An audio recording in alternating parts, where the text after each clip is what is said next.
Welcome back to Blackthornprod.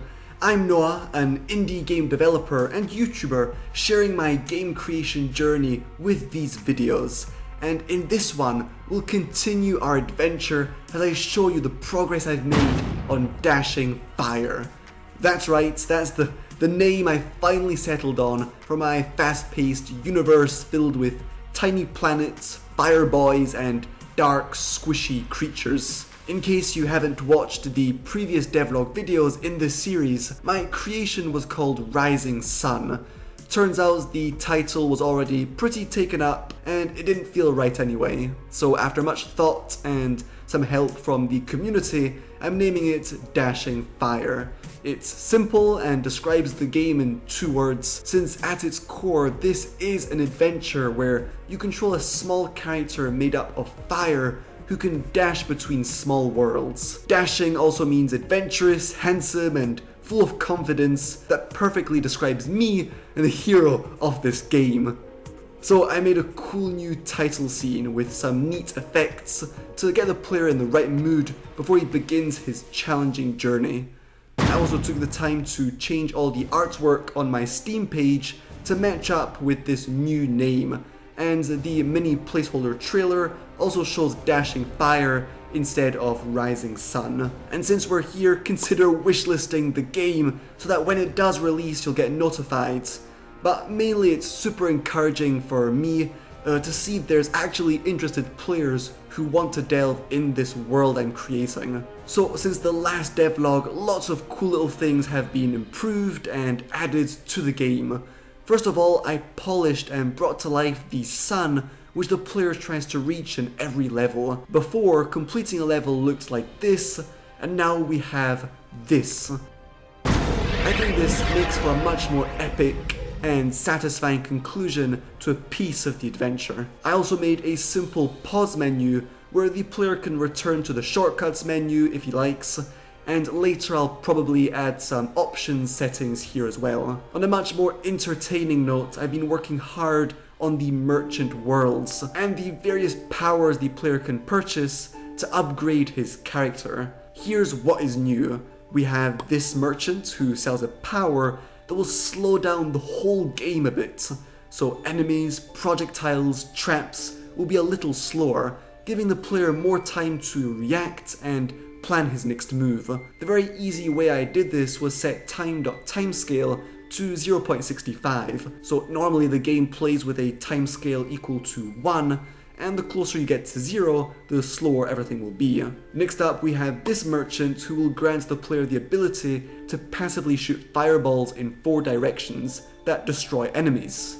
This cool discount merchant will decrease the price of everything in the world by 20%. So you're spending some stars up front, but if you survive long enough, it will be a worthwhile investment. This bugger lets the player summon a protection power when he gets hit by an enemy, which basically destroys all nearby dangers. And then we have another merchant who will get the player healing of 1 heart at the start of every single level. Finally, this broken star dude who sprinkles the player with cash every time he takes damage. And then of course there's all the other merchants I created in the past, making for a total of 16. That's a lot and certainly gives the player a ton of fun options to increase his character's power. Oh, and this cute son also lets you re-roll your merchant's drop. So if you don't like the power he offers you, you can search for a new one. Of course, all these powers must be tested and balanced, which should be great fun, though will of course require the help of some playtesting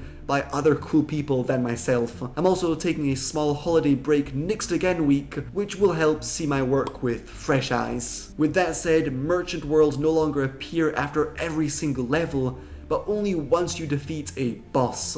I found this to be a lot better, and the player has more stars whenever he reaches these points in the game, so he has more choices to make on what exactly to spend his hard-earned currency on. Having the merchants appear after every level also felt a little tedious and broke up the game flow. Instead, we have quick transition scenes which offer the player 4 choices. He can heal of 1 heart, earn 50 stars, or upgrade hearts or stars. In other words, once he chooses this option twice, this choice will no longer grant only 1 heart, but 2, and this will multiply the amount of stars earned through this option by 1.5, and these can be upgraded as many times as the player wants. This makes for some fun choices between short-term gain and slower but more fruitful earnings in the long run. I'm telling you guys, the game is starting to really come together and it's fun to play. I just enjoy playing my game, and that's wonderful.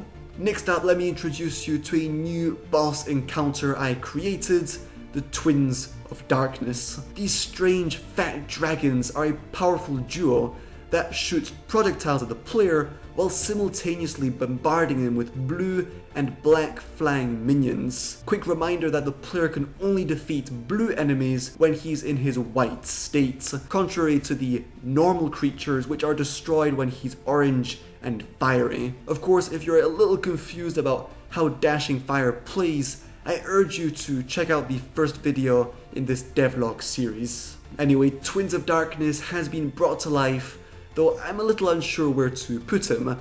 At first this was supposed to be the final boss encounter, however it didn't feel epic enough. The issue is that these dragons feature the blue creatures, which is a mechanic only featured in the 4th and final area, Tenebrous Sky, so I can't turn this into an Area 3 boss. So I'll probably just turn them into an optional secret fight found somewhere else in the world. Now, the final boss has been created, and I love sharing my progress and what I've made in these devlogs, but I guess certain things should be left out so you experience things firsthand when you actually play the game. So unfortunately, I won't show it here, but I will say it's challenging and extremely epic, though still a work in progress, and I can't wait for you to go on this adventure. For the upcoming week, I plan to get the game ready for some first playtesters, which means fix bugs, try and balance things out myself the best I can, definitely reduce difficulty at certain parts,